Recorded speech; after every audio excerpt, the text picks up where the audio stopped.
It's been 16 months since Russia's invasion of Ukraine began, and there's still no end in sight. But this past weekend, we saw a new shift in the dynamics of this war, after the leader of the Wagner mercenary group, Yevgeny Prigozhin, led what he's now calling a protest, not a rebellion, against Russia's defense establishment. The Wagner Group has been fighting on the front line, employing mercenaries, including Russian prisoners, to fight in the war.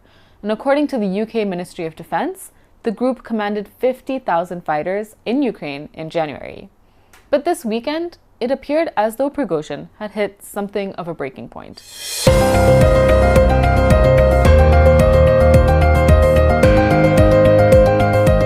On Friday night, Prigozhin released a video on Telegram where he accused the Minister of Defense, Sergei Shoigu, of ordering a strike on Wagner, which he alleges killed many of his forces who are currently fighting on behalf of Russia.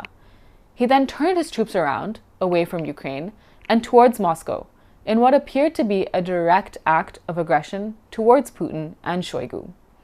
This kind of open rebellion against Putin's authority is unprecedented. By late Friday night, Prigozhin released another video claiming that his forces had taken over Russia's southern military district headquarters in Rostov-on-Don, the largest city in southern Russia and just 100 kilometers away from the Ukrainian border. Videos started coming in of the Wagner troops and tanks on the streets of Rostov-on-Don in what Prigozhin called a, quote, march of justice, unquote, towards Moscow. Local reports said that the Wagner forces also shot down 6 Russian helicopters and a command center plane, killing 13 servicemen. On Saturday morning, Putin addressed the nation and vowed to crush the Wagner rebellion and protect his people and the state against treason. Этому повторится. Защитим и наш народ, и нашу государственность от любых угроз, в том числе от внутреннего предательства. А то, с чем мы столкнулись, это именно предательство. All this while Wagner troops continued to make their way towards Moscow. Until they didn't. In a sudden turn of events, Prigozhin called off the march. Alexander Lukashenko, the leader of neighboring Belarus and a close ally to Putin, brokered something of a peace deal between the two, allowing Prigozhin to flee to Belarus. On Tuesday, Russia said that they are dropping charges against the Wagner Group and praised its forces from stopping the mercenaries from starting a civil war. All of this is happening, of course, against the backdrop of the war where Ukrainian forces have just begun their counteroffensive. So to understand what this uprising means for Russia, for Putin, and for the trajectory of the war, I'm joined by Dr. Stanly Johny, the Hindu's Foreign Affairs editor. Stanley, thank you so much for being here. So first off, how did this even happen? You know, Putin, of course, has an extremely tight grip on Russia, and if you dare to oppose him, you usually end up either in jail or, honestly, you end up dead. So how did Prigozhin even, decide to lead a revolt like this? I imagine it's not a spur-of-the-moment decision. Yeah. So, to begin with, Prigozhin is not from your typical Moscow liberal circle. So, dissent from the Moscow liberal circle, it was easier for Putin to deal with. He uses the iron fist. But Prigozhin is a warlord. He is a battle-hardened commander of Wagner army. And Wagner has been useful for Putin all through years, right? So the challenge Prigozhin posed to Putin was completely different from the usual opposition he faces from others in Moscow. And then, coming back to your question, how did this happen? This crisis has been brewing for quite some time, because if you look at Prigozhin's statements, the videos which he released on Telegram, he's been attacking the defense ministry, particularly Defense Minister Sergei Shoigu or Chief of Army Staff Valery Gerasimov. Prigozhin's attack was that the whole war, the Ukraine war, has been poorly executed, poorly planned, and the defense establishment is led by a group of corrupt oligarchs. And he also accused them of denying ammunition and weapons to his troops who were fighting on the front lines in Bakhmut or Soledar, etc., etc. So this has been going on for quite some time. And you should also look at the larger picture of the war, right? The invasion began on February 24, 2022. And compared to the previous military interventions which Russia made, for example, in Georgia, it went on only for 12 days. The Russians met their objective in 12 days. In Crimea, they took over Crimea practically speaking, without firing a shot, right? So the Russians went into Ukraine on February 24th, but 16 months later, the war is still going on. Not just that, last year, the Russians were also forced to withdraw from Kharkiv, Kherson, which was humiliating for the Russian troops because Russia compared to Ukraine is a great power. Right. They have a superior military force. We are talking about the world's largest nuclear power, right? But the Russians were forced to withdraw from these two places. So the war was not going on as the Kremlin expected. This was at the same time when Prigozhin was attacking the defense establishment. So my sense is that, okay, Putin found him useful to raise criticism against the generals. And Putin also, I think, more or less, he might tolerate feud between his generals, his lieutenants, so that there won't be any direct challenge to his authority, But then he realized that by early this year, this was spiraling out of control. Because in January, Wagner took over Soledar. And Soledar was the first battlefield victory for Russia in months after they took Severodonetsk in last summer.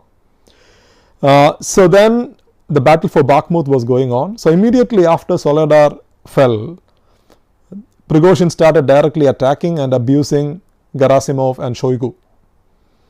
And then after Bakhmut fell, again the campaign was led by Wagner, right? So after Bakhmut fell, I think this feud between the generals and Prigozhin intensified. And Bakhmut fell in the last week of May. And on June 10th, Shoigu was issuing an order asking all paramilitary groups to be reintegrated with the defense ministry, which means Shoigu was trying to bring Wagner under the defense ministry's command, which Prigozhin saw as an attempt to dismantle Wagner PMC. I think this was the trigger of the mutiny. So, if this is what the situation is between Shoigu and the Wagner Group, what was the relationship between Putin and Shoigu? How did that sort of play out? Was there any conflict between the two of them? So, Prigozhin was a Putin ally. Prigozhin is Putin's creation, right? He was a petty criminal in the 1980s when the Soviet Union was still around. He spent time in jail. And he was a hot dog seller in St. Petersburg. Putin was also from St. Petersburg. So in the city, he used to run a restaurant where Putin used to visit with the mayor of the city. That's where apparently they met each other. And then Prigozhin started rising after Putin became president. So they were very close. And he built Wagner with Putin's blessings. And Wagner turned out to be an important geopolitical tool for Putin in Africa, in Ukraine, right? So what Putin did, I think, when the feud was unfolding, he did not outrightly support any side. He allowed this to go on, maybe hoping that he would be able to control this, right? But then by early this year, this was going out of control. So what Putin did in February, he elevated Gerasimov. He's already the chief of staff. He made him the commander of the Ukraine campaign. So by doing that, because in Ukraine campaign, Wagner had just taken over Soledar, they were leading the campaign in Bakhmut. And then by elevating Gerasimov, putting him in charge of the campaign, Putin was practically telling Wagner that the defense ministry or the order, what he calls his favorite description, the constitutional order that has to prevail, right? But that did not rein in Wagner. That only intensified the feud, practically speaking. And Shoigu, so you don't know what is the actual equation between Putin and Shoigu, but you look at the facts we have. I think Putin has he supported the defense ministry, right? And also Shoigu is the one who delivered Crimea to Putin. Right. Shoigu was made defense minister in 2012. In 2 years, Russians took over Crimea. Shoigu was the defense minister. And I would say that the annexation of Crimea was a smart move. If you look at from a military operational perspective, the Ukrainians were not even able to resist at that time, right? And it was under Shoigu that the Russians sent troops to Syria, again in 2015. And it was the Russian intervention in Syria that turned around the war in Syria. Because when the Russians went to Syria in 2015, the Syrian government was on the brink of collapse. And now nobody is talking about Assad, nobody is saying that Assad should go today, right? Because the Russians practically turned around the civil war along with the Iranians in Syria. So Shoigu delivered for Putin. So they had an equation. But on Ukraine, the campaign, I think, did not go on as they planned. Right. So that what we see now is that the Ukraine campaign, as the war went on, that has created strains in the system, which is now coming out. So we don't know whether Putin is going to act against Shoigu, because that was one of the key demands of Prigozhin, or whether he is going to act against Gerasimov. If at all, I think he would take his time and do it. Putin is a survivor. He usually avoid knee-jerk reactions. He takes the time and then he hits back. But if you look at the last 10 years of the relationship between Shoigu and Putin, it was stable at least until the war began. Yeah. Okay. So a couple of things happened during this specific protest, right? So one is that Prigozhin said that this war was unnecessary and Russia's goals of denazifying Ukraine could have been done without this invasion. Министерство обороны пытается обмануть общественность, пытается обмануть президента и рассказать историю о том, что со стороны Украины была безумная агрессия, и они собирались вместе со всем блоком НАТО на нас напасть. Поэтому спецоперация, так называемая 24 февраля, она была начата. The second is the fact that people in Rostov-on-Don were kind of celebrating, or at least showing some level of support for the Wagner troops as they went through the area. And third is the fact that Prigozhin basically got off scot-free. Didn't really have any consequences compared to his predecessors who have tried to challenge Putin. So what does this mean for the Russian president? Yeah. So interestingly, Prigozhin, even last night he issued an audio statement in which he said he never challenged Putin. His intention was not to orchestrate a coup against the president, right? And he avoided attacking Putin directly, even during the mutiny. But basically he was attacking the system which Putin built, the system which Putin is presiding over, right? And as we pointed out, he also attacked the war. He practically said Shoigu and Gerasimov misled the president. He said Shoigu and Gerasimov are sending Russian men as cannon fodder to the meat grinders of the front line. So by which he was actually attacking Putin's rationale for the war, because Putin argued before the war began that Ukraine posed a challenge. Ukraine with the West posed a challenge.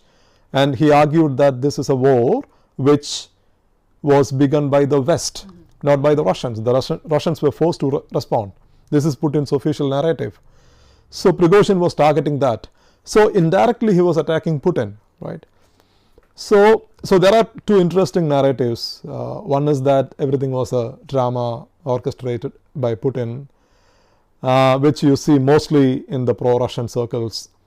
And on the other side, you see some people saying that the Putin regime is about to collapse. This is a great danger to Putin. I would like to take the middle path.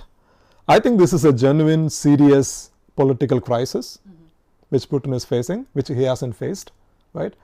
Because I always say that Putin, there are all kind of theories about him, but he stayed a stable, popular figure, at least inside Russia, because he rebuilt the Russian economy. He rebuilt the Russian state, which was in a free fall during the Boris Yeltsin years. So he draws legitimacy from that. And stability is his motto. Now that stability is being threatened, at least it was threatened by Prigozhin. And yes, and Prigozhin walks scot-free. So that sets a bad precedent, right? In a sense, especially for a tightly held regime in Russia. So that poses political challenges for Putin. So, and at a time when he is fighting a war, and the war is still going on. Right now, a counteroffensive is unfolding before us along the over 1,000 long kilometers. So Putin has to win the war, and he has to put the house in order. So now he is facing the twin challenges. So before the war actually began, Putin seemed very powerful internationally and domestically, but now you see vulnerabilities. Right. I think that is the challenge he is facing. Right. And speaking of his international image, I mean, how is the world reacting to this? The United States came out after this happened and said that they had intelligence that, pointed towards this happening. Yeah. Do you think Russia also maybe had an inkling that a potential protest like this could happen? Apparently the US had intelligence on everything, including on the bombing of Nord Stream pipeline. So I saw the Washington Post report about this as well. But I think, see, this particular incident, Prigozhin's challenge, everybody knew it, I think. Even us knew it, because Prigozhin has been talking about it for quite some time. So something was amiss. This is not the Kremlin which we knew, because a war is going on, your defense ministry is waging the war, and then you are bringing in a warlord, and the warlord is attacking the defense ministry, and the president is sitting quietly in the Kremlin. That is unusual. So something was amiss. This crisis was brewing. So I think everybody had an inkling that something was amiss. But maybe Putin didn't expect this to explode into the open, right? But he was not able to control Prigozhin, which is now evident. They might have expected a crisis, but I don't think that they would, they thought this would escalate into a humiliating public spat, or rather a mercenary group setting off a march towards Moscow. That is pretty dangerous, pretty serious for Putin. So that is, I think, something which he may not have foreseen. Okay, and then ultimately, how is this going to impact the war itself? Ukraine has started its counteroffensive, which is going slowly, but has begun. So is this a boost to the Ukrainian forces? And also, how do you think this will impact Russian troops on the ground? See, counterfactually speaking, if the mutiny had resulted in a civil war in Russia, that would have been disastrous for the Russian troops on the ground, because the war is going on in the front line, and then there would be fighting in Russian cities. Putin avoided that. Putin avoided that at the cost of being seen weak, but he took the bitter pill because he didn't want a civil war inside Russia, right? So you can say that Russia doesn't have to pull back troops from the border, so they can continue to defend the front line, not the border, front line, because the front line is now inside Ukraine. Whether it will have an immediate operational impact on Russia's fighting on the front line, I don't think so. It may not have. But the problem is that this exposed that, the regime is not cohesive. This exposed to the feud within the regime that Russia's enemies might try to exploit. How they are going to do it, we don't know. But from an operational point of view, because the Russians, they do not have to relocate their troops. There is no fighting inside Russia, right? So the counteroffensive will go on. I think the Ukrainians, they launched the counteroffensive early this month. They haven't made any major advances. They have taken some villages, but they have also suffered huge casualties, which everybody reports now. And the Ukrainians themselves are talking about the next wave of their attacks, But we can generally say one thing, because one narrative about the war is that when the war was going on, everybody questioned whether the West would be able to continue to support Ukraine. Right. Because Putin on the other side seemed ready to fight a long war, right? So is the United States ready to fight a long war? Or if, let's say, after the next 2024 elections, whether the United States would still continue to fight Ukraine. So these questions, or whether Europe would stay united, withstanding the economic course of the war. But now we can say that long war could cost Putin also bad, right? Because 16 months into the war, he is also now facing the strains of the war within. So this is applicable on both sides. Right. So let's see how the war is going to turn out. Thank you so much for watching today's video. If you liked this kind of explainer video, be sure to leave a like and leave a comment. And if you want more videos like this, continue to watch this space. You can do that by subscribing to the Hindu's YouTube channel.